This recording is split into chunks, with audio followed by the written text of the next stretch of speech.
Hello student, आप लोगों का स्वागत है हमारे इस वीडियो सीरीज में। और आपको इस वीडियो सीरीज में हम आपको ट्वेल्थ का कंप्लीट फिजिक्स का स्टडी करवा रहे हैं। पिछले वीडियो में हमने इलेक्ट्रोस्टैटिक स्टार्ट किया था और उसके अंदर चैप्टर 1 में आपको चार्ज के बारे में सारी बातें बताई थी। चार्ज क्या होता है, चार्ज के क्या क्या प्रॉपर्टीज़ हैं, और ऐसे बहुत सारे डिस्कशन हमने उस वीडियो में किया हुआ था।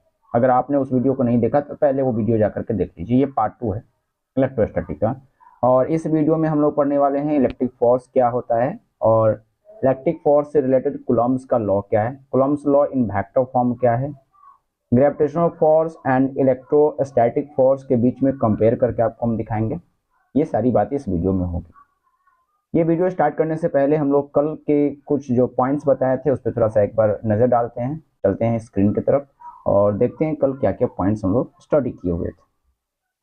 सबसे पहले हमने ये देखा इलेक्ट्रोस्टैटिक क्या है। इलेक्ट्रोस्टैटिक के बाद हमने इलेक्ट्रोस्टैटिक का जो डिफिनीशन होता है वो आपको दिया था, और इस चैप्टर के अंदर क्या क्या पढ़ने थे वो आपको बताया था। जैसे कि पढ़ना था electric charge, Coulomb's law, electric field, electric dipole, electric potential, electric capacitance. फिर आपको हमने बताया था कि ये जो इलेक्ट्रोस्टैटिक है इसे हम 2 चैप्टर में बांटने वाले हैं। चैप्टर 1 के अंदर हम पढ़ेंगे electric charge, Coulomb's law, electric field, electric dipole वगैरह पढ़ेंगे। वहीं चैप्टर 2 में हम पढ़ने वाले हैं इलेक्ट्रिक पोटेंशियल, इलेक्ट्रिक कैपेसिटेंस। ठीक है। फिर हमने पढ़ा था चैप्टर 1 के अंतर्गत सबसे पहले इलेक्ट्रिक चार्ज क्या होता है। इलेक्ट्रिक चार्ज हम आपको बता रहे थे कुछ बेसिक चीज़ें, उसमें हम आपको इलेक्ट्रॉन और प्रोटॉन पे चार्ज को दिखाया था, और इलेक्ट्रॉन प्रोटॉन पे जो मास होते हैं उस मास को भी आपको बोला था याद करने के लिए। जैसा कि आप वीडियो में देख रहे होंगे, आपको ये याद कर लेना है। ठीक है। नेक्स्ट आपको हम बताए थे कि इलेक्ट्रिक चार्ज का डिफिनीशन क्या हो सकता है। इलेक्ट्रिक चार्ज एक स्केलर फिजिकल क्वांटिटी है। इलेक्ट्रिक चार्ज के एसआई यूनिट कूलम्ब होते हैं और इसके CS unit ESU electrostatic unit होता है, जिसे स्टेट कूलम्ब भी बोलते हैं। फिर आपको हमने समझाया कि SI यूनिट कूलम्ब और ESU इलेक्ट्रोस्टैटिक यूनिट के बीच में क्या रिलेशनशिप होता है, वो आपको याद करने थे। फिर नेक्स्ट हमने बताया फंडामेंटल चार्ज क्या होता है। हमने आपको बताया था फंडामेंटल चार्ज वो है जो कि इलेक्ट्रॉन पे जो चार्ज रहता है उसका मैग्नीट्यूड को हम लोग फंडामेंटल चार्ज बोलते हैं। यानी कि वो मिनिमम चार्ज जो किसी बॉडी पे डेवलप किया जा सकता है या किसी बॉडी को ट्रांसफर किया जा सकता है, वो चार्ज फंडामेंटल चार्ज है। फंडामेंटल चार्ज 1.6 इंटू 10⁻19 कूलम्ब के बराबर होता है, और स्टेट कूलम्ब में भी आपको हमने इसका वैल्यू बताया था जो आपको याद रखना है। फिर हमने आपको बताया पोलरिटी ऑफ चार्ज क्या है। पोलरिटी ऑफ चार्ज में हम आपको बताया जो चार्ज होते हैं वो 2 तरह के हो सकते हैं, पॉजिटिव या निगेटिव। ये 2 चार्जेस हैं। पॉजिटिव निगेटिव चार्ज का जो नामकरण है वो एक खास तरह का साइंटिस्ट ने दिया था, फ्रैंकलिन करके जो साइंटिस्ट थे उनका ये दिया हुआ था। फ्रैंकलिन, बेंजामिन फ्रैंकलिन, ठीक ना, बेंजामिन फ्रैंकलिन जो कि एक अमेरिकन साइंटिस्ट था, उन्होंने चार्ज का नाम पॉजिटिव एंड निगेटिव रखा था। हम आपको पॉजिटिव निगेटिव का भी कॉन्सेप्ट अच्छे से समझाए थे पिछले वीडियो में। जो बॉडी इलेक्ट्रॉन को डोनेट करेगा, किसी को दे देगा, लॉस करेगा, तो वो बॉडी खुद पॉजिटिवली चार्ज हो जाएगा, और जिस बॉडी को ये देगा वो बॉडी निगेटिवली चार्ज हो जाएगा। यानी कोई बॉडी अगर चार्ज गैन कर रहा है तो निगेटिव चार्ज अगर गैन कर रहा है, इलेक्ट्रॉन अगर गैन कर रहा है तो निगेटिवली चार्ज हो जाएगा, और अगर कोई बॉडी इलेक्ट्रॉन किसी को दे रहा है तो वो खुद पॉजिटिवली चार्ज हो जाएगा। ये बातें आपको याद रखनी है। ठीक है। फिर आपको हमने बताया कि बेसिकली किसी बॉडी पे जो चार्ज डेवलप होता है वो इलेक्ट्रॉन के मूवमेंट के कारण ही डेवलप होता है। लेकिन एक ऐसा केस है जिसमें चार्ज का जो कैरियर होता है वो पॉजिटिव चार्ज होता है, और वो है हाइड्रोजन आयन। ठीक है ना, जो खुद पॉजिटिव चार्ज कैरी करता है, यानी प्रोटॉन कैरी करता है। बात समझ में आई। अब हम ये कहेंगे कि किसी बॉडी पे हम हाइड्रोजन आयन को भेज देंगे तो वो बॉडी के अंदर एक प्रोटॉन बढ़ जाएगा, ये गलत बात है। ऐसी बात नहीं है। किसी बॉडी पे अगर हम हाइड्रोजन आयन भेजते हैं तो उस बॉडी के अंदर प्रोटॉन नहीं बढ़ता है, बल्कि हाइड्रोजन आयन उस बॉडी में से एक इलेक्ट्रॉन ले लेता है, जिसके कारण उस बॉडी खुद पॉजिटिवली चार्ज हो जाता है। मतलब इनडायरेक्टली किसी बॉडी पे 1.6 into 10⁻⁻19 coulomb positive charge develop अगर करना हो तो हम हाइड्रोजन आयन को वहां भेज सकते हैं। तो वो आयन जाकर वहां से एक इलेक्ट्रॉन ले लेगा, ऑटोमेटिकली उस पर पॉजिटिव चार्ज डेवलप हो जाएगा। लेकिन ये नहीं हम कह सकते हैं कि प्रोटॉन वहां पे जाके बढ़ जाएगा उस बॉडी में, ऐसा संभव नहीं है। ठीक। फिर आपको हम बताएं कि जो बॉडीज है on the basis of transfer of charge, ये बॉडीज 3 तरह के हो सकते हैं, कंडक्टर, इंसुलेटर एंड सेमीकंडक्टर्स। आपको हम बताते चले ये जो मैटर्स हैं इसके बारे में स्पेशल स्टडी हम लोग current electricity and modern physics semiconductors के अंदर करने वाले हैं। इसलिए इस पर ज़्यादा फोकस करने की ज़रूरत नहीं है। Method of charging of body, body को कैसे हम चार्ज कर सकते हैं, भले पॉजिटिवली चार्ज करना हो या नेगेटिवली चार्ज, कैसे चार्ज करेंगे। तो ये चार्जिंग के 3 तरीके आपको हम बताए थे, robbing, conduction and induction method, ठीक ना। जिसमें रॉबिंग 2 बॉडी को घसकर उस पर चार्ज क्रिएट किया जा सकता था, बशर्ते वो बॉडी इंसुलेटर होनी चाहिए। कंडक्शन जिसमें किसी बॉडी को हम टच करके उस पर चार्ज डेवलप कर रहे थे, इसके लिए पहले से चार्ज बॉडी होना जरूरी था और ये सिर्फ कंडक्टर के साथ कर सकते हैं। इंडक्शन एक ऐसा मेथड था जिसमें बिना टच किए किसी बॉडी पे हम पॉजिटिव और नेगेटिव चार्ज दोनों तरह के चार्ज डेवलप कर सकते हैं और इसके लिए हमको जरूरी पड़ा था अर्थिंग, जो कि कुछ इस तरह के डायग्राम में आपको हम दिखाए हुए हैं, रॉबिंग, कंडक्शन एंड इंडक्शन, ठीक है, क्लियर है। नेक्स्ट हमने पढ़ा था properties of charge. Properties of charge क्या क्या होता है, आपको हम 3 प्रॉपर्टी बताए थे। Charge is additive, charge additive nature का होता है, किसी बॉडी पर टोटल चार्ज सारे चार्ज के अलजेब्राइक सम के बराबर होता है। दूसरा प्रॉपर्टी बताया कि charge is conserved, law conservation of charge मतलब फॉलो करता है, charge neither be created nor be destroyed, it can only transfer from one body to another body. तो ये चार्ज कंजर्व्ड होते हैं। चार्ज के तीसरा जो नियम है वो क्या है, चार्ज इज क्वांटाइज्ड, यानी क्वांटाइजेशन लॉ ऑफ चार्ज। इसमें कहा जाता है कि charge is always integer multiple होता है, इसका एक इंटीजर का, ठीक ना।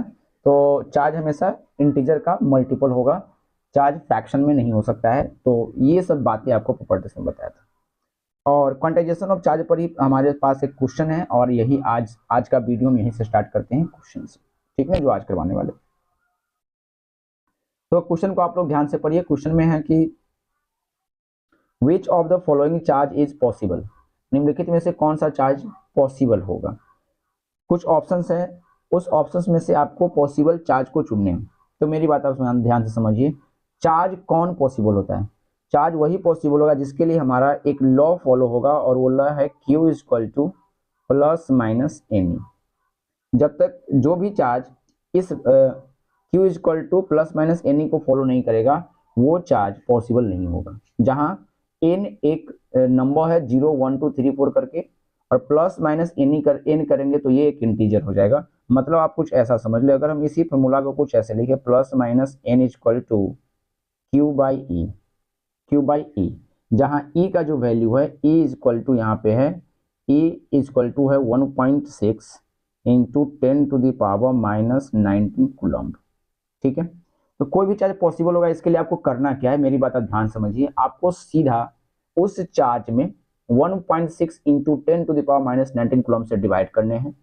डिवाइड करने के बाद वो कंप्लीटली एक इंटीजर आपको मिलता है। इंटीजर का मतलब समझ में आ ही रहा होगा, कंप्लीटली एक इंटीजर मिलना चाहिए। इंटीजर कहने का मतलब dot dot dot -3 -2 -1 0 1 2 3 dot dot dot, इसमें से कोई भी संख्या अगर मिलता है तो आप इसे कहोगे कि ये चार्ज पॉसिबल है।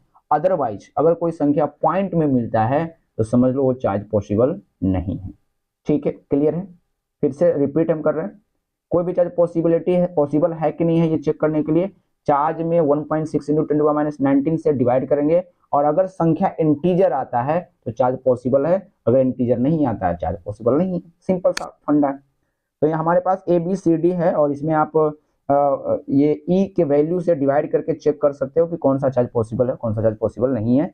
लेकिन वो जो लॉन्ग मेथड है उससे क्वेश्चन सॉल्व करना जरूरी नहीं है। आपको एक तरीका हम बताते हैं, ट्रिक बताते हैं जिसके जरिए आप क्वेश्चन को वेरी इजीली सॉल्व कर लोगे। सबसे पहला काम क्या करना है, स्टेप वन में आपको क्या करना है, सारे जो चार्ज है उसको साइंटिफिक फॉर्म में लिखना है।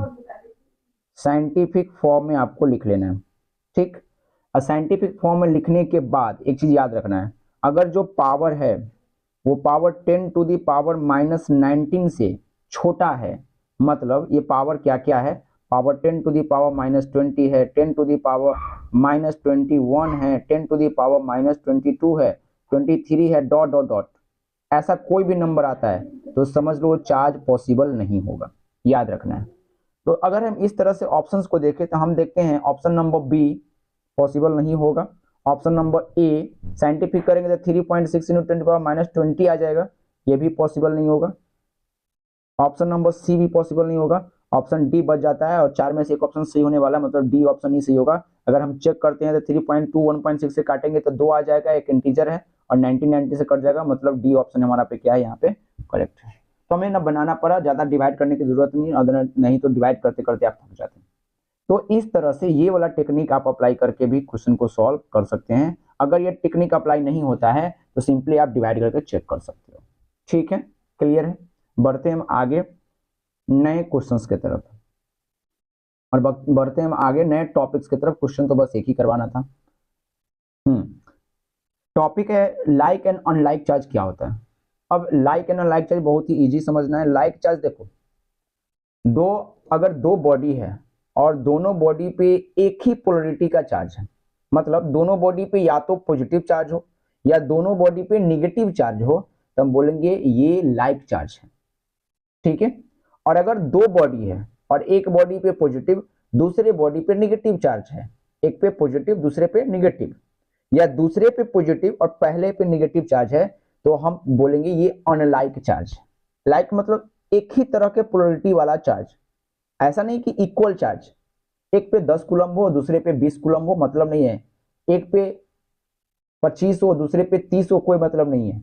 डिफरेंट चार्ज होगा दिक्कत नहीं है, लेकिन चार्ज की पोलरिटी सेम होनी चाहिए।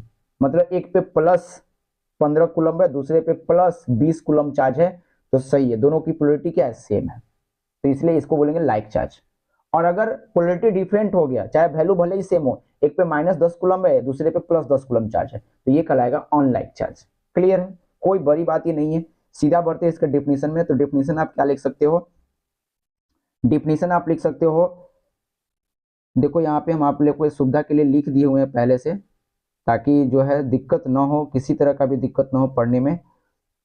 देखिए क्या लिखते हैं, the two charges which have same polarity are called like charge, while two charges which have opposite polarity are called unlike charge। और आपको पूरी तरह से एग्जांपल यहाँ दिखाया जा चुका है। एग्जांपल में आप देख रहे होइएगा कि पहला केस नंबर 1 लाइक चार्ज को दिखा रहा है, केस नंबर 2 ये भी लाइक चार्ज को दिखा रहा है। ए और बी दोनों पे पॉजिटिव चार्ज है, ए और बी दोनों पे नेगेटिव चार्ज है। अब केस नंबर 3 देखिए, केस नंबर 3 में आप देख रहे हैं एक पे पॉजिटिव, ए पे पॉजिटिव है, ए पे आप पॉजिटिव देख रहे हैं और बी पे क्या देख रहे हैं, नेगेटिव देख रहे हैं, तो ये अनलाइक चार्ज है। केस नंबर 4 देखिए, अब केस नंबर 4 में आपको क्या दिखाई दे रहा है, एक पे जो है जो ए है उस पर नेगेटिव चार्ज है और बी जो है उस पर क्या है, पॉजिटिव चार्ज है, तो ये भी क्या है, अनलाइक चार्ज है। वैल्यू चाहे जो भी हो मायने नहीं रखता है। जैसे ए पे जो है टोटल चार्ज हम लिख रहे हैं कि यहाँ पे 10 कूलम चार्ज है, ए पे कितना चार्ज है, 10 कूलम चार्ज है। बी पे जो है हम लिख रहे हैं यहाँ पे, बी पे जो है 20 कूलम चार्ज है, लेकिन दोनों पॉजिटिव केस में है, तो कोई मतलब नहीं, दोनों क्या हो गया, लाइक चार्ज। बात समझ में आ रही है, ठीक है। या ए पे माइनस जो है 2 कूलम चार्ज है और बी पे जो है -3 कूलम चार्ज है, तब भी ये लाइक चार्ज है। समझ गए, तो लाइक एंड अनलाइक क्लियर आपको हो गया। बढ़ते हैं अगले टॉपिक की तरफ। अगला टॉपिक है इलेक्ट्रिक फोर्स क्या होता है। तो अब मेरी बात ध्यान समझिए, इलेक्ट्रिक फोर्स क्या है। ये भी एक तरह का फंडामेंटल फोर्स है, जैसे ग्रेविटेशनल फोर्स होते हैं और दूसरे कुछ फोर्स होते हैं, मैग्नेटिक फोर्स वगैरह, उसी तरह से इलेक्ट्रिक फोर्स भी एक फंडामेंटल फोर्स है। अब इलेक्ट्रिक फोर्स किसे बोलेंगे, तो इलेक्ट्रिक फोर्स को समझने के लिए आप क्या करते हो, एक छोटा सा हम एग्जांपल बताते हैं। जैसे कि आप जो है आपने बचपन से एक्सपेरिमेंट करते आ रहे हो, हम एक्सपेरिमेंट करके नहीं दिखाएंगे, आपका समय हम बर्बाद नहीं करने वाले हैं, सीधा बात करते हैं, थ्योरेटिकल टॉपिक पे आते हैं। तो आपने बचपन में यह देखा होगा कि हमने लोगों ने एक्सपेरिमेंट पढ़ा कि अगर बाल में हम कंघी करते हैं और वो कंघी प्लास्टिक वगैरह का हो, यानी कंघी मेटल का ना हो, और उस कंघी को कागज के टुकड़े के पास लेके जाते हैं, तो कुछ कागज का टुकड़ा कंघी से दूर भागता है और कुछ कागज का टुकड़ा कंघी के नजदीक अट्रैक्ट होता है। तो इस चीज को हम अब ध्यान से समझाते हैं। यहां पे मेरी बात अब समझिए, एक कंघी है और इस कंघी को आपने अभी अपने बालों से रब किया है, इस कंघी को आपने अभी अभी अपने बालों से रब किया है। तो बालों से रब करने के कारण इस कंघी पे कुछ चार्ज डेवलप हो गया, मान के चलते इस कंघी पे पॉजिटिव चार्ज डेवलप हो गया। कंघी पे नेगेटिव चार्ज भी डेवलप कर सकता है, ये डिपेंड करता है उसका जो है कंपाउंड कौन सा है। तो अभी हम मान के चलते कंघी पे पॉजिटिव चार्ज डेवलप हो गया, ठीक। अब एक पेपर देख लो, यहाँ पे एक पेपर है, और ये पेपर जो है वो न्यूट्रल है, मतलब उस पर कोई चार्ज नहीं है। लेकिन जब इसी पेपर को तुम क्या करते हो, कई टुकड़ों में तोड़ते हो, at the time of breaking, paper के जो टुकड़े यहाँ पे हो रहे हैं, पेपर को जो आप तोड़ रहे हो, तो तोड़ते टाइम पेपर क्या करता है, पेपर के कुछ इलेक्ट्रॉन्स एक दूसरे में ट्रांसफर हो जाते हैं, इक्वल शेयर नहीं हो पाता। तो मान के चलो एक टुकड़ा जो है दूसरे वाले को इलेक्ट्रॉन दे दिया, तो जिसको इलेक्ट्रॉन ये दे देगा वो निगेटिवली चार्ज टुकड़ा हो जाएगा, और जिसने दिया वो पॉजिटिवली चार्ज हो जाएगा। सिमिलरली दूसरे के साथ होगा, मतलब कुछ जो कागज के टुकड़े हैं वो निगेटिवली चार्ज हो जाएंगे, और कुछ कागज के टुकड़े जो है पॉजिटिवली चार्ज हो जाएंगे। बात समझ में आ रही है हम कहना क्या चाह रहे हैं?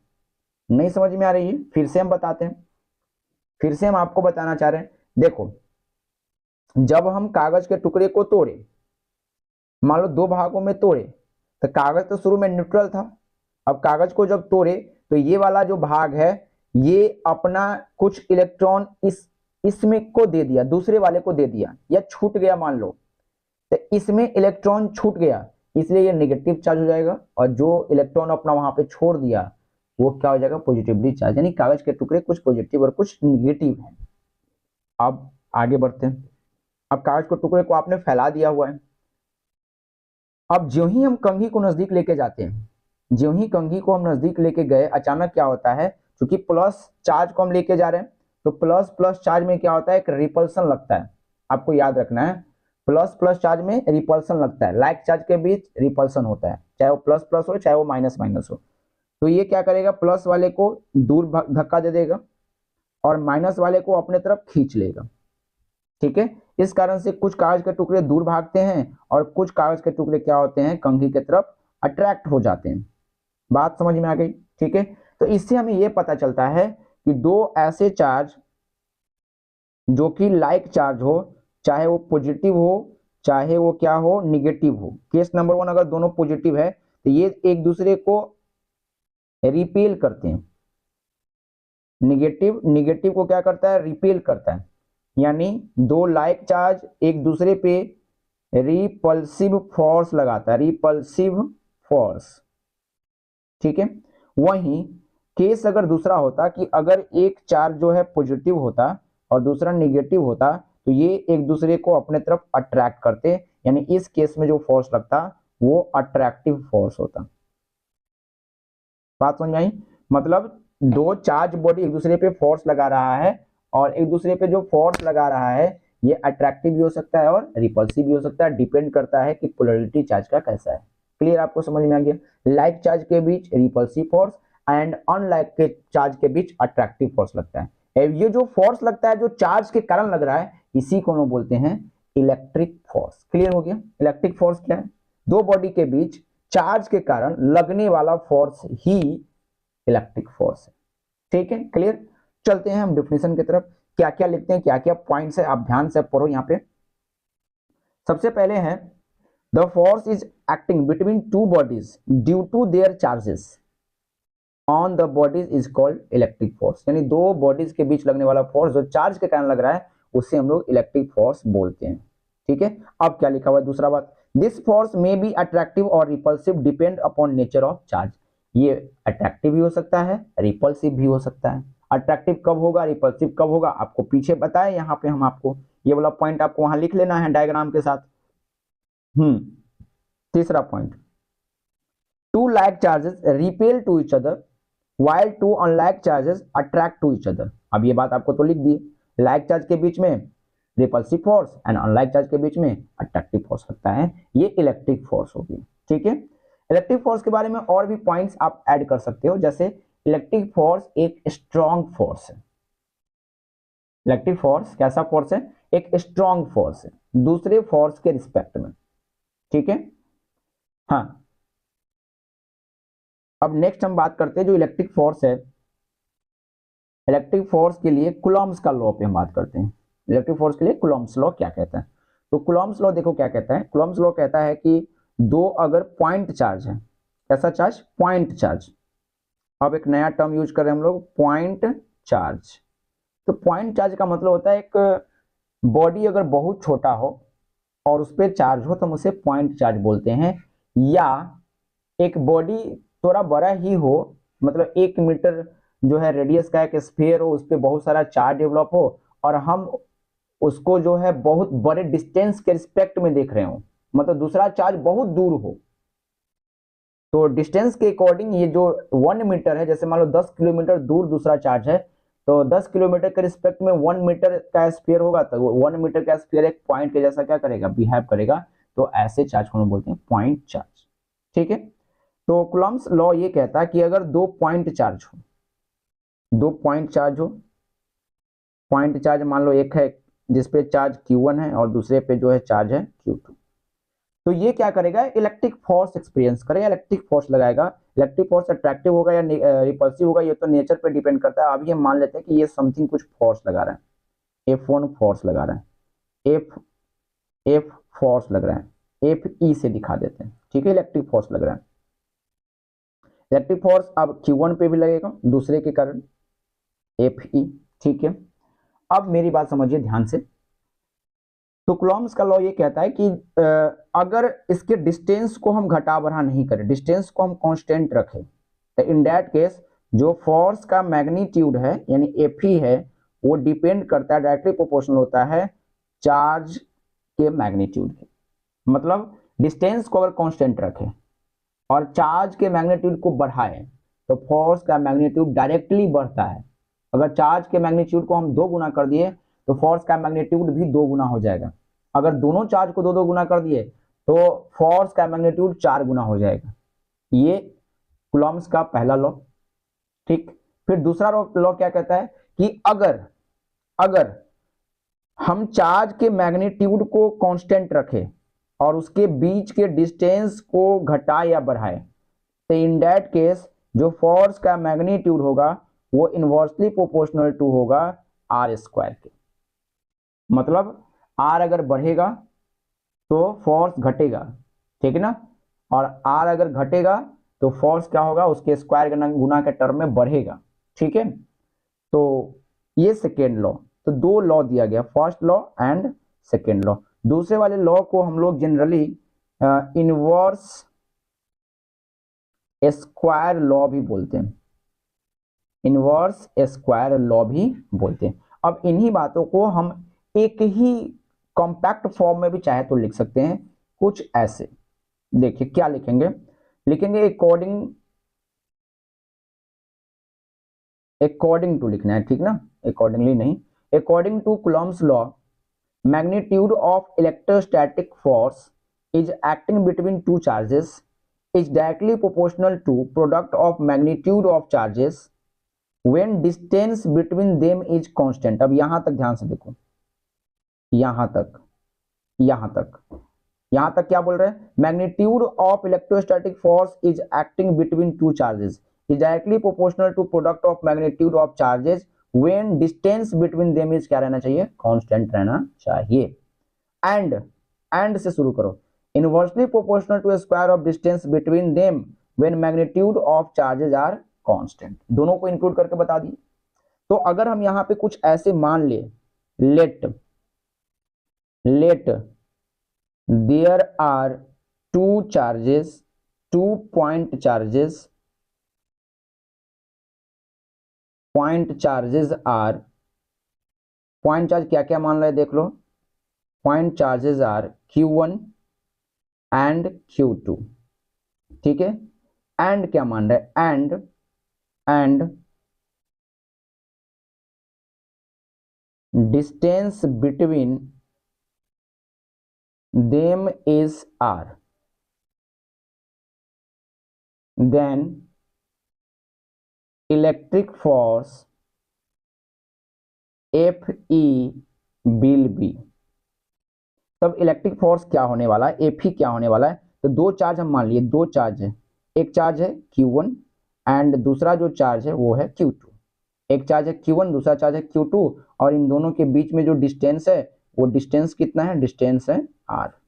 ठीक है, एक चार्ज Q2, दूसरा चार्ज Q1, और डिस्टेंस कितना है R। तो अगर ये सारा चीज डाटा हमको दिया हुआ है, तो अब हम कूलम्ब्स के लॉ को अप्लाई करके देखेंगे क्या होने वाला है। तो कूलम्ब्स के लॉ को अप्लाई करते हैं, विल बी किसके according, according to Coulomb's law, according to Coulomb's law. तो कूलॉम्स लॉ क्या कह रहा है कि जो फोर्स है वो फोर्स डायरेक्टली प्रोपोर्शनल टू किसके हो जाएगा, Q1 Q2, ठीक ना। ये इसको हम फर्स्ट मान लिए।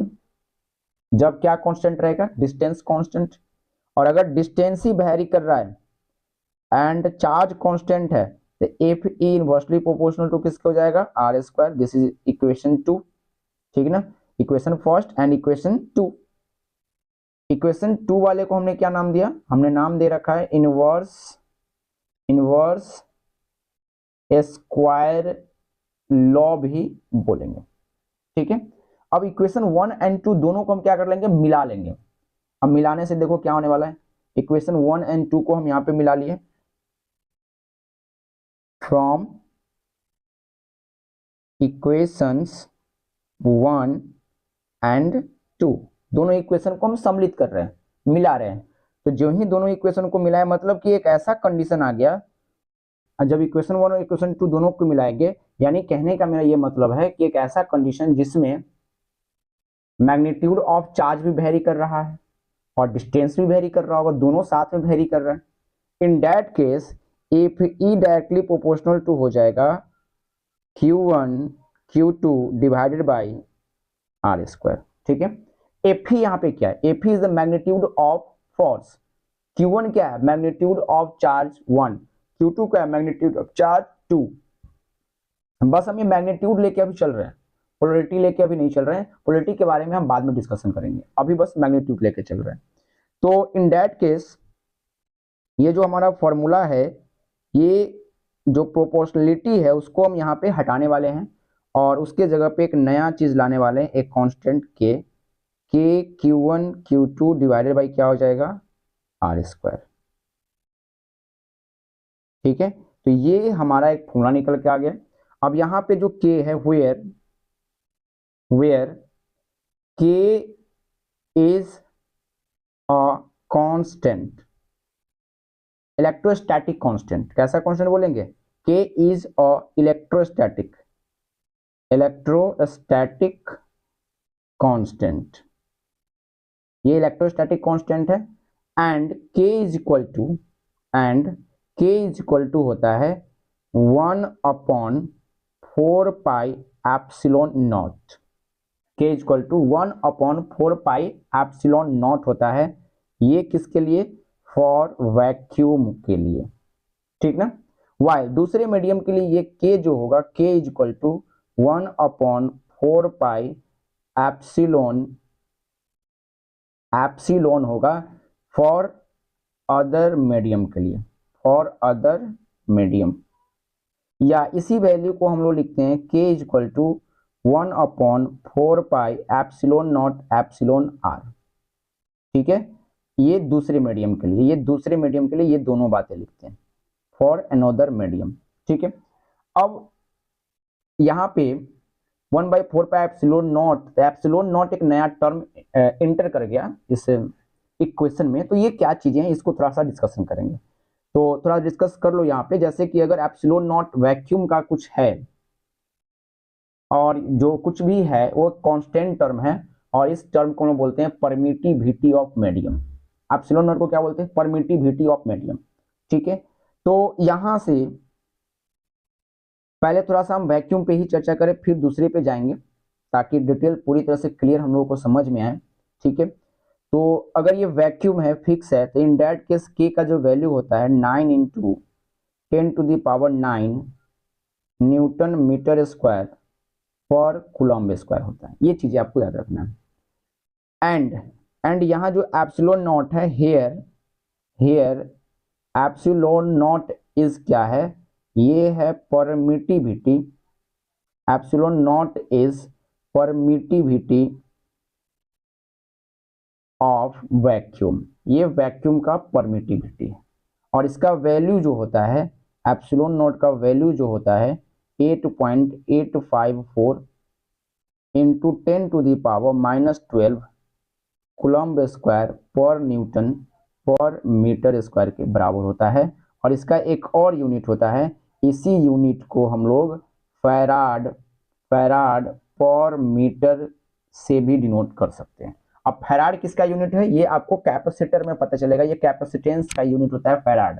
ठीक है, हम यहाँ पे लिख देते हैं, एफ का मतलब यहाँ पे क्या है, एफ का मतलब है फैराड, फैराड। ठीक है, फैराड। ठीक, समझ में आ गया। एप्सिलॉन नॉट क्या, परमिटिविटी ऑफ वैक्यूम है, दूसरे मीडियम का जो परमिटिविटी ऑफ होगा वो अलग होगा। तो ये बातें तो समझ में आ गया, इसलिए अब इक्वेशन जो है चेंज हो जाएगा। अगर ये जो है इलेक्ट्रिक फोर्स हमको निकालना होगा वैक्यूम के लिए, तो के की जगह पे हम लोग क्या डाल देंगे, 1/4 पाई एप्सिलॉन नॉट, और बाकी चीजें वही रहेगा, Q1 Q2 upon are square. इस तरह से हमारे पास कूलॉम्स लॉ से एक फॉर्मूला निकल गया कि अगर दो चार्ज कहाँ हो, दो चार्ज वैक्यूम में हो, इसके लिए हम लोग कुछ इस तरह के फॉर्मूला का यूज करेंगे उसके बीच फोर्स का मैग्नीट्यूड निकालने के लिए। क्लियर सी बातें हैं। लेकिन अगर मान लो कुछ ऐसा हो जाए कि ये जो है मीडियम चेंज कर जाए, जैसे कि ये Q1 चार्ज है और ये वाला Q2 चार्ज है, और यहाँ पे सब कुछ को कांस्टेंट रखते हुए हम मीडियम को ही चेंज कर दिए। किसको चेंज कर दिए, मीडियम को चेंज कर दिए। तो इन दैट केस नए मीडियम के लिए जो परमिटिविटी होगा वो एप्सिलॉन होगा।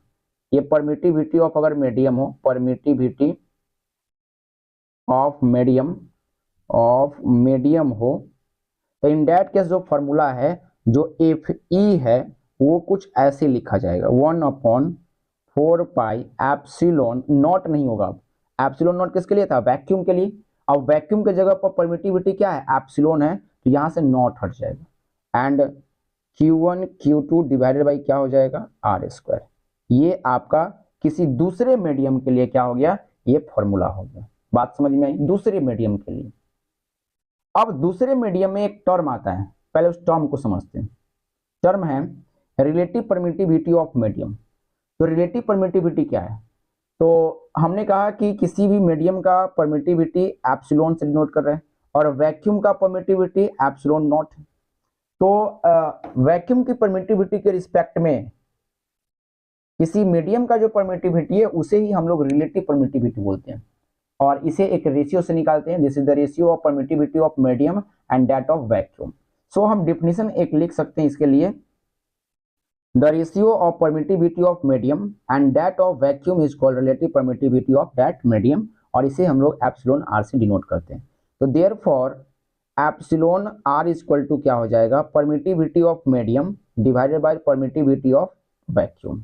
ठीक है, ये फॉर्मूला हो जाएगा रिलेटिव परमिटिविटी के लिए। चूंकि रिलेटिव परमिटिविटी दो परमिटिविटी का रेशियो है, सो रिलेटिव परमिटिविटी का जो एसआई यूनिट होगा, SI unit of relative permittivity, वो क्या होगा, ये यूनिट लेस होगा। ये क्या हो जाएगा, यूनिट लेस। क्यों यूनिट लेस हो गया, क्योंकि ये एक्चुअली में रेशियो है, और रेशियो का कोई यूनिट या डायमेंशन नहीं होता है, आपको याद रखना है। ठीक है, और इसी फॉर्मूला को कुछ चेंज करके हम ऐसे लिख सकते हैं, epsilon is equal to epsilon naught into epsilon R. तो अगर ये एप्सिलॉन का वैल्यू हम पीछे वाले इक्वेशन में पुट करें, जैसे यहाँ पे, तो यहाँ हमारा एफ इज इक्वल टू क्या हो जाएगा, 1/4 pi epsilon naught epsilon R Q1 Q2 divided by R square. अब ये फॉर्मूला हमने क्यों डिजाइन किया, अब ये भी आपको समझने वाला बात है।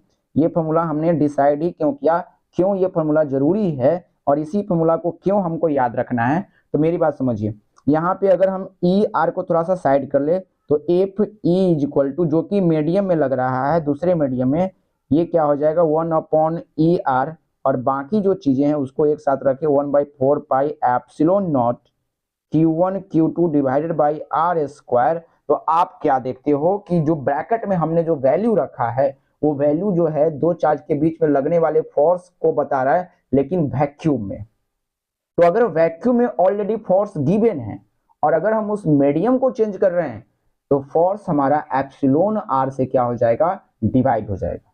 तो अगर किसी मीडियम का एप्सिलॉन आर गिवन है, जैसे क्वेश्चन गिवन है, the force between two charge is equal to 50 newton है।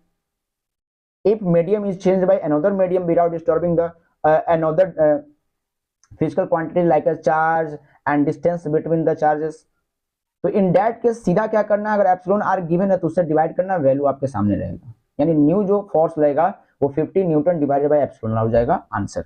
तो इसीलिए हम ये फॉर्मूला यूज कर रहे हैं यानी किसी मीडियम में लगने वाला जो फोर्स है एफ ई, अगर ये मान लो किसी मीडियम में लग रहा है तो यह मीडियम में लगने वाला फोर्स एयर में लगने वाले फोर्स यानी एफ ई इन एयर नहीं, सॉरी एयर नहीं बोल रहे, वैक्यूम, और डिवाइडेड बाय क्या हो जाएगा, एप्सिलॉन आर। इस तरह से आप ये फॉर्मूला का यूज कर सकते हो। ठीक है, समझ में आ गया, कोई दिक्कत नहीं है। मतलब ये कूलॉम्स लॉ आपको क्लियर समझ में आ गया बात, ठीक ना। यहां से आपको लिखने हैं कूलॉम्स लॉ, क्लियर हो गया कूलॉम्स लॉ, कोई दिक्कत नहीं है। अब हम लोग बढ़ते हैं आगे नए टॉपिक की तरफ। उससे पहले आप जो है एक काम कर लेना, डायमेंशन फॉर्मूला आप लोग निकाल लेना के का और एप्सिलॉन नॉट का भी, ठीक है। बढ़ते हैं आगे।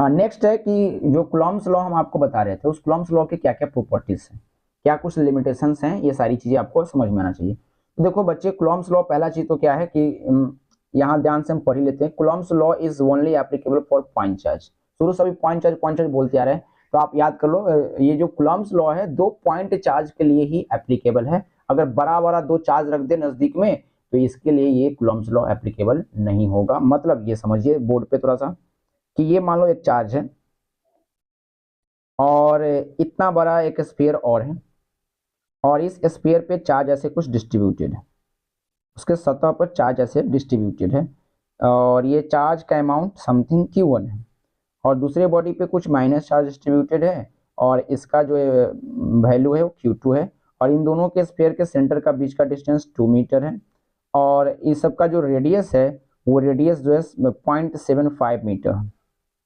0.75 मीटर। तो एक्चुअली में देखा जाए तो डिस्टेंस के रिस्पेक्ट में ये जो उसका रेडियस है बहुत छोटा नहीं है, इसलिए ये स्फीयर पॉइंट चार्ज नहीं कहलाएंगे और यहाँ कूलॉम्स का लॉ काम नहीं करेगा। मतलब कूलॉम्स लॉ जो फोर्स देंगे वो फोर्स रियलिटी में उस बॉडी पे नहीं लग रहा होगा, ये गलत हो जाएगा। तो इसलिए हम कह रहे हैं कि कूलॉम्स लॉ सिर्फ पॉइंट चार्ज के लिए ही एप्लीकेबल है। डिस्टेंस बहुत ज्यादा रहना चाहिए, बॉडी का साइज डिस्टेंस के रिस्पेक्ट में छोटा होना चाहिए, तभी ये काम करेगा। दूसरा point, it is only quantitative statement for electric force. अब इलेक्ट्रिक फोर्स ऐसा नहीं कि कूलॉम्स लॉ यह बता रहे इलेक्ट्रिक फोर्स क्या है, इलेक्ट्रिक फोर्स का क्या क्या प्रॉपर्टी होता है ये नहीं बता रहा है। मतलब इलेक्ट्रिक फोर्स के प्रॉपर्टीज को, क्वालिटी को ये नहीं बता रहा है, बस क्वांटिटेटिव है, मतलब ये फोर्स कितना लगेगा, मैग्नीट्यूड क्या होगा वो चीज बता रहे हैं। बात समझ में आई, ठीक है। फिर आगे बात करते हैं। Coulomb's force is central force which is acting towards the direction of line joining of point charges. Coulomb's force जो है यानी कि जो इलेक्ट्रिक फोर्स है ये एक तरह का सेंट्रल फोर्स है, यानी कि दो पॉइंट चार्ज के जो सेंटर को मिलाने वाला लाइन है उस लाइन के अकॉर्डिंग ही ये फोर्स लगता है। ऐसा नहीं है कि ये चार्ज यहाँ पे, एक चार्ज यहाँ पे और फोर्स जो है ऊपर की तरफ लगने लगे, ऐसा नहीं होगा। ये दोनों को लाइन ज्वाइनिंग हॉरिजॉन्टल लाइन के तरफ ही फोर्स लगेगा। समझ में आई बात। अगला बात, Coulomb's force is an interactions between two charges which follow the Newton's third law of motion. अब ये बहुत इंपॉर्टेंट टॉपिक है। न्यूटन्स थर्ड लॉ आता है, थोड़ा सा हमको अजीब लगता है क्योंकि बच्चे जो है हर एक्शन के अपोजिट में एक रिएक्शन शो करना शुरू कर देता है। तो देखो बच्चे, तो ये फोर्स के लिए है। अब ऐसा नहीं है कि भाई हम हर बात के लिए कुछ अगर बोल देते हैं तो ये भी न्यूटन का थर्ड लॉ, ऐसा कोई बात नहीं है, वो फोर्स के लिए है, ठीक ना। तो अगर यहाँ पे जो है ये कुलॉम्स फोर्स भी न्यूटन्स के थर्ड लॉ ऑफ मोशन को फॉलो करता है। मतलब अगर ये बॉडी, फर्स्ट बॉडी दूसरे पे कुछ फोर्स लगा रहा है तो दूसरा बॉडी भी पहले पे फोर्स लगाएगा, उतना ही फोर्स लगाएगा लेकिन डायरेक्शन में अपोजिट लगाएगा। इसलिए न्यूटन्स के थर्ड लॉ को ये फॉलो करेगा हमेशा, ठीक ना। मतलब यहाँ हम आपको ये न्यूटन्स का थर्ड लॉ हम आपको बता देते हैं। जैसे कि यहाँ पे दो अगर बॉडी है, दो बॉडी ऐसे यहाँ पे देखो, एक बॉडी ये पॉइंट चार्ज, दूसरा पॉइंट चार्ज ये है, ये पॉइंट चार्ज Q1 है और ये पॉइंट चार्ज Q2 है। तो अगर मान के चलते हैं Q1 जो है Q2 पर इस डायरेक्शन में फोर्स लगा रहा है, जिस फोर्स को हम कुछ ऐसे बोल रहे हैं F21 यानी 2 पे लगने वाला फोर्स ड्यू टू 1, F21 2 पे लगने वाला फोर्स ड्यू टू 1। तो जब ये फर्स्ट बॉडी सेकेंड पे फोर्स लगाएगा तो सेकेंड वाला बॉडी भी फर्स्ट पे फोर्स लगाएगा और यह फोर्स रहेगा F12 यानी फोर्स 1 विद रिस्पेक्ट टू 2, ठीक ना। अब ये दोनों का जो मैग्नीट्यूड है F12 हो चाहे वो फोर्स F21 हो, दोनों फोर्स का जो मैग्नीट्यूड होगा वो मैग्नीट्यूड आपस में इक्वल होगा, बट डायरेक्शन दोनों के क्या है, अपोजिट है। डायरेक्शन क्यों अपोजिट है, क्योंकि यहाँ पे ऑलरेडी लिखा हुआ है F12 और F12 को जब 21 लिखेंगे तो ऑटोमेटिकली क्या मिलेगा, माइनस F21, ठीक ना। यानी F12 और F21 दोनों एक दूसरे के डायरेक्शन में क्या है, अपोजिट है। बात समझ में आई, ठीक ना। तो ये न्यूटन्स के थर्ड लॉ को बता रहा है। क्लियर, समझ में आ गया। तो प्रॉपर्टीज ऑफ कूलम्ब्स लॉ आपको क्लियर हो गया। अब क्वेश्चन आता है कि 1 कूलम्ब चार्ज क्या है।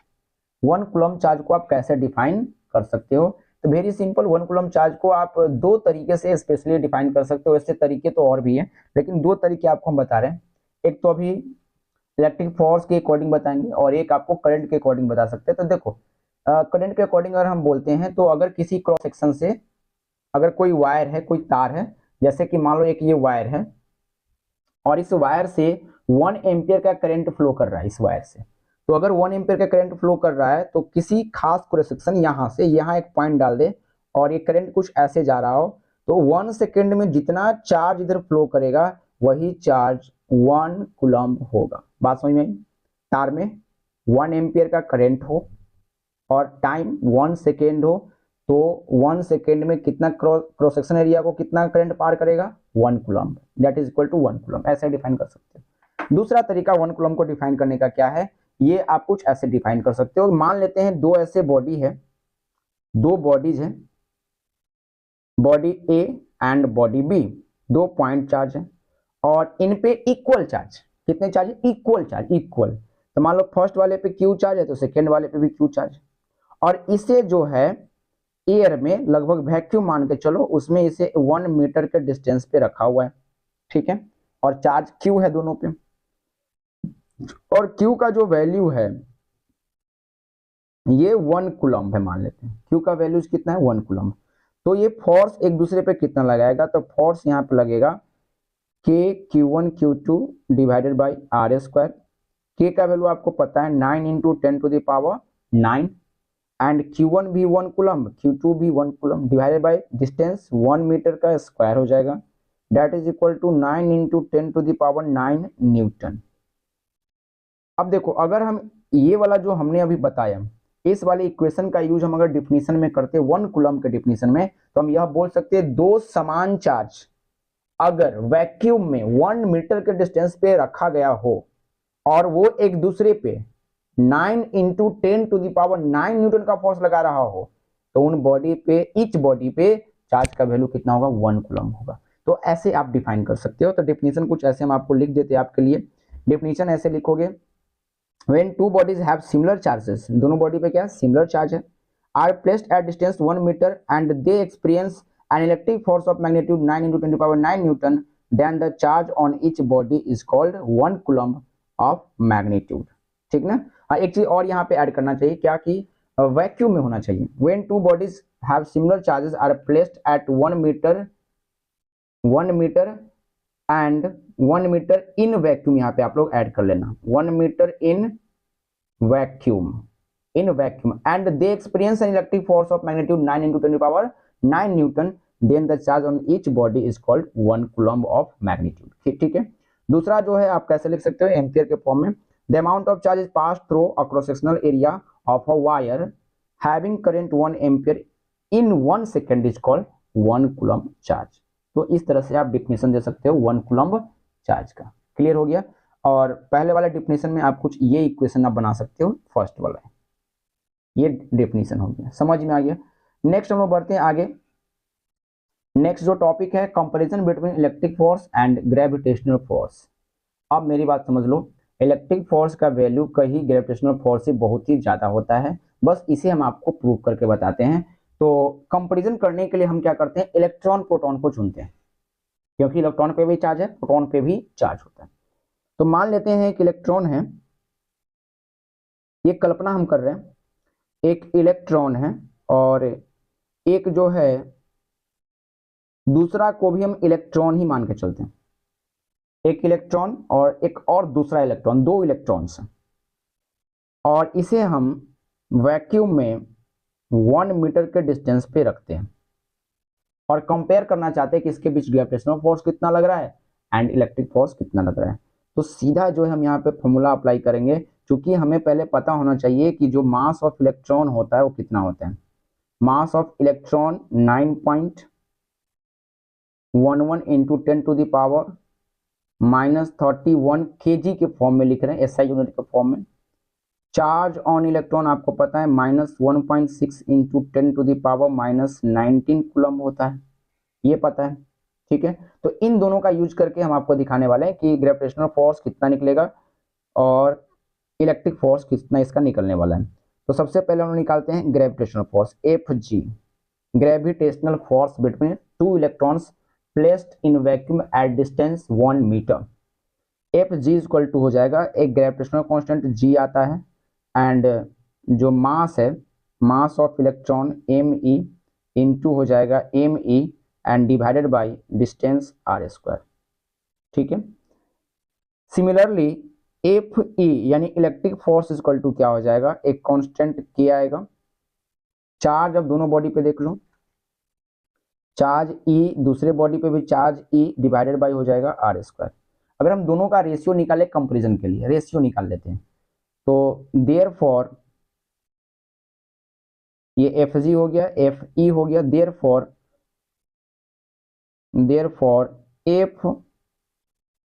Fe बाई Fg हम निकाल के देखते हैं, क्योंकि हमने शुरू में कहा Fe यानी इलेक्ट्रिक फोर्स ज्यादा पावरफुल होने वाला है, तो इसलिए रेशियो को कुछ ऐसे हम निकाल रहे हैं। तो अगर हम ऐसे निकाले तो Fe का वैल्यू देखो यहाँ पे, Fe डिवाइडेड बाई Fg, तो Ke रहेगा, Gme रहेगा, r² क्या हो जाएगा, कैंसिल। यहाँ पे वैल्यू मिला Ke, तो E² डिवाइडेड बाई Gme, तो Me का क्या हो जाएगा, स्क्वायर। अब वैल्यू आपको पता होना चाहिए, K का वैल्यू सबको पता है 9 इंटू 10⁻⁹, अभी जस्ट बताएं, और E का वैल्यू 1.6 इंटू 10⁻⁻19 मैग्नीट्यूड ले रहे हैं और इसका स्क्वायर हो जाएगा, डिवाइडेड बाई ग्रेविटेशनल फोर्स वाला देख लो, G का वैल्यू 6.67 इंटू 10⁻⁻11 होता है, ये आपको याद है, 11th में ही पढ़ना था। G का value 6.67 into 10⁻⁻11 newton metre square पर kg² होता है, इंटू मास कितना, मास 9.11 इंटू 10⁻⁻31 kg, और इसका हो जाएगा स्क्वायर। अब इसे कैलकुलेट करोगे, चलो हम अप्रोक्सीमेशन करते हैं, तो यहाँ पे हमारे पास वैल्यू रहेगा 9 इंटू 1.6 का स्क्वायर करेंगे तो हमारे पास आ जाएगा 2.56 इंटू 10⁻, पावर को थोड़ा सा कैलकुलेट करते हैं, ये 9 है और ये 19 है, माइनस में 2 से मल्टीप्लाई हो जाएगा -38 divided by 6.67 into 9.11 into 9.11 into 10⁻, -11 यहाँ पे है और ये 31 का 2 टाइम्स, तो 62 एंड -11 एंड क्या -62, ठीक। चलिए नेक्स्ट, और थोड़ा आगे हम लोग बढ़ते हैं, देखते हैं कहाँ पे जाके कटता है। अब ये मेरा जो वैल्यू है इसको अप्रोक्सीमेशन करना है, हम थोड़ा अप्रोक्सीमेशन कर रहे हैं। देखो अप्रोक्सीमेशन में कट करने का स्पेशल तरीका होता है, हम किसी ऊपर के वैल्यू को थोड़ा घटाते हैं, दूसरे स्टेप में नीचे के वैल्यू को थोड़ा घटा लेंगे, तो इस तरह से लगभग अप्रोक्स वैल्यू हम लोगों को मिलता है। जैसे यहाँ पे देखो, हम यहाँ 9 को 9.1 से कट कर रहे हैं। अब ये बात तो अप्रोप्रिएट नहीं है कि 9 को आप 9.1 से कट कर दो, लेकिन कैसे, ये वाले नीचे वाले वैल्यू को थोड़ा सा घटा दिए, ठीक है। तो किसी केस में ऊपर वाले वैल्यू को भी क्या कर सकते हैं, घटा सकते हैं। अब याद रखना है इस चीज को, ठीक। अब यहाँ पे देखिए इस वैल्यू को भी थोड़ा घटा लेते हैं, और 9 इंटू कितना करना है, 6.67 है, तो इसको 7 मान लेते हैं और इसको क्या मान लिए, 9। बात समझ रहे हो कैसे कर रहे हैं, एक के वैल्यू को घटा रहे, दूसरे को क्या कर देते हैं, बढ़ा देते हैं। तो 7 इंटू 9 कितना हो जाएगा, 63, और ये 2.56 है, चलो ऐसे आप लिख देते 2.56 डिवाइडेड बाई 63, ठीक ना, एंड 10⁻, पावर देखो यहाँ पे 31 माइनस में है और 9 यहाँ पे प्लस में, ये हो जाएगा -29, ठीक है, -29। सिमिलरली ये नीचे का पावर ऊपर जाएगा तो प्लस में आ जाएगा, और प्लस कितना मिल जाएगा 62 एंड 11, ये हो गया 73, ठीक ना, 73 हो गया। अब एक दो स्टेप और चलने वाले हम लोग। ये जो 0.56 है तो हम क्या करते हैं, इसे 256 मान लेते हैं और 63 से डिवाइड करते हैं। तो ये लगभग जो है 63 से डिवाइड करेंगे 256 को, तो ये लगभग 4 पॉइंट समथिंग के 4.2 या 3 के आसपास आएगा, और इंटू 10 टू दी पावर। अब चूंकि यहाँ पे 256 इसे माने थे तो माइनस 2 पावर और आ जाएगा, तो 73 में से 29 घटेगा तो हमारा बच जाएगा कितना 44, और 44 में से 2 घटेगा तो यहाँ पे आ जाएगा लगभग 42, 4.2 इंटू 10 टू दी पावर 42। चूंकि रेशियो है, ऊपर वाला फोर्स भी न्यूटन, नीचे वाला फोर्स भी न्यूटन, इसलिए रेशियो का वैल्यू ये आ गया। तो अब यहाँ पे क्या ये पता चल रहा है, ये रेशियो क्या बता रहा है, ये रेशियो आपको यह बता रहा है कि इलेक्ट्रिक फोर्स जो होते हैं, इलेक्ट्रिक फोर्स वो ग्रेविटेशनल फोर्स का लगभग 10 टू दी पावर 42 गुना है, जब हम दो इलेक्ट्रॉन के बीच में फोर्स के बारे में मेजरमेंट करते हैं, ठीक है। सिमिलरली अगर आप एक इलेक्ट्रॉन और एक प्रोटॉन को लेकर देखो तो इन दैट केस आपको यह रेशियो 10 टू दी पावर लगभग 39 के आसपास जाएगा, 10 टू दी पावर 39। और वहीं अगर दो प्रोटॉन को लेकर देखते हो तो यह जो है 10 टू दी पावर 36 के आसपास रेशियो जाएगा, ठीक है। तो आपको ये याद रख लेना है, ठीक ना, याद रख लेना ये चीजें। तो ये एक्चुअली में ये सारा चीज कल्पना है, तो एक्चुअली में ये सारी जो बातें हम बता रहे हैं इसलिए बता रहे हैं कि electric force is very very greater than gravitational force, ठीक ना। आप लोग अपना पॉइंट्स लिखते चलना। नेक्स्ट हम लोग बढ़ते हैं आगे नेक्स्ट टॉपिक की तरफ, और हमारा टॉपिक है Coulomb's law in vector form. इस वीडियो का ये लास्ट टॉपिक है, बस पढ़ लो, अब थोड़ा सही है, अब पढ़ लो, 2 मिनट या 5 मिनट लगने वाला है। तो Coulomb's law in vector form क्या कहता है, Coulomb's law in vector form कहता है कि भाई दो चार्ज अगर है, दो चार्ज जिसके बीच में फोर्स लग रहा था, कंप्लीटली आपको आप समझना है Q1 charge and Q2 charge. तो इस Q1 Q2 चार्ज को पोजीशन के साथ हम दिखाना चाहते हैं, इसके साथ पोजीशन के साथ, पोजीशन वेक्टर के साथ। तो मान लो ये पॉइंट हम बना लेते हैं, ये ओरिजिन है, और यहाँ से जो फर्स्ट वाला जो है, फर्स्ट वाला ये R1 पोजीशन पे है, इसका पोजीशन वेक्टर जो है R1 है, पोजीशन वेक्टर R1। अब दूसरा वाला जो है, दूसरे वाले चार्ज का पोजीशन वेक्टर जो है वो R2 है, position vector R2। First charge जो कि जिसका पोजीशन वेक्टर R1 पे है, सेकेंड चार्ज R2 पे है, ठीक है। अब इस पे जो फोर्स लग रहा है, फोर्स को कुछ ऐसे दिखा रहे हैं, ये हमने एक लाइन ज्वाइन किया, एक लाइन ज्वाइन किया।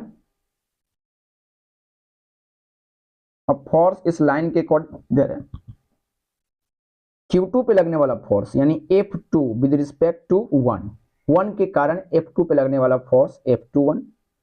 तो फर्स्ट वाले पे जो फोर्स लगेगा वो क्या हो जाएगा F12, डायरेक्शन के साथ दिखा रहे हैं, ठीक ना। तो अब देखो इन दोनों के बीच का जो डिस्टेंस होगा वो डिस्टेंस क्या है R21, और R21 को अगर हम निकालने जाए तो R21 को कुछ ऐसे लिख सकते हैं, जैसे कि ये ट्रायंगल लॉ को लगाते हैं, तो ये R1 है, vector R1 plus vector R21 is equal to क्या मिल जाएगा R2। सिमिलरली इसे में क्या पता चल गया R21 is equal to R2 vector minus R1।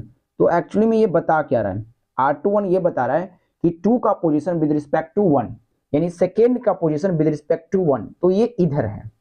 यहां से कोई व्यक्ति ऑब्जर्वर है और इसका पोजीशन बताना है तो ये इधर ही तो देखेगा, डायरेक्शन इधर है ना, इधर है, तो यही है। तो R21 का मतलब पोजीशन ऑफ 2 किधर है with respect to 1, R2 minus R1।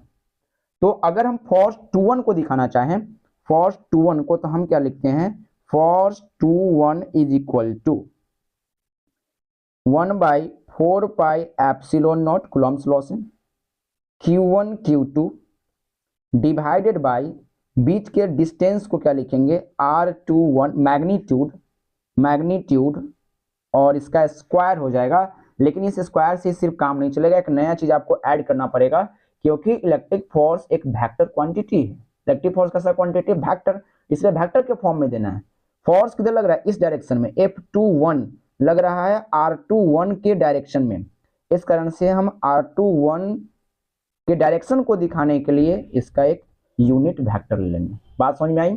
तो R21 हो जाएगा। तो ये force on 2 with respect to 1 हम दिखा दिए। क्या दिखा दिए? क्या दिखा दिए? Electric force, force on second यानी Q2 किसके कारण? Due to Q1। समझ में आ गया? ठीक। सिमिलरली, सिमिलरली हम क्या लिख सकते हैं? Similarly, similarly force on Q1 with respect to Q2। अब Q2 के कारण Q1 पर जब देखेंगे फोर्स, तो फोर्स कितना हो जाएगा? F12 first due to second. तो F12 इक्वल टू क्या हो जाएगा? 1/4 pi epsilon not, 1/4 pi epsilon naught Q1 Q2 divided by, इस बार R12 लिखेंगे, इसका स्क्वायर। एंड डायरेक्शन के लिए हम लोग क्या लिखने वाले हैं? डायरेक्शन के लिए लिखने वाले हैं R12 का कैप, R12 का कैप। तो R12 का कैप का मतलब क्या हो गया? R12 का डायरेक्शन इधर है, तो R12 का डायरेक्शन इधर होगा, R12। बात समझ में आई? ठीक है। तो इस दोनों से अगर इसको इक्वेशन फर्स्ट मान ले और इसको इक्वेशन सेकेंड मान ले, तो हम क्या लिखते हैं? From equation first and second हम क्या लिखते हैं? चूंकि R21 एंड R12 डायरेक्शन में अपोजिट है, सो F12 इज इक्वल टू क्या हो जाएगा? Minus F21। ठीक है। तो ये पहला वाला जो पहला और दूसरा जो इक्वेशन में हम लिख रहे हैं, ये सब क्या है? ये सब आपको क्या बता रहा है? Coulomb's law in vector form बता रहा है। ठीक ना। अब ये जो बातें जो हम यहाँ पे लिखे हुए थे, इस बातों को आपको थोड़ा सा लिखना पड़ेगा। और इसे आप कैसे लिखोगे? तो आपको लिखना होगा, आपको मानना होगा, क्या मानना है? हम लिख देते हैं if two charges Q1 and Q2 have position vector R1 and R2, and F12 is force on Q1 due to Q2,